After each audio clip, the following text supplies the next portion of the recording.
है एक कश्ती जाना जिसका तुम साहिल हो, दिल न फिर कुछ मांगे।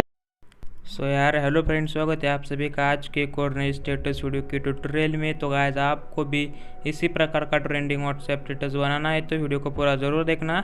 साथ ही चैनल पर नहीं तो चैनल को भी सब्सक्राइब करके बेल आइकन को ऑल पर प्रेस करना, क्योंकि हम ऐसी न्यू वीडियोस लाते रहते हैं। तो इस प्रकार का स्टेटस बनाने के लिए आपको काइनमास्टर में 9:16 रेशियो चूज़ कर लेना है।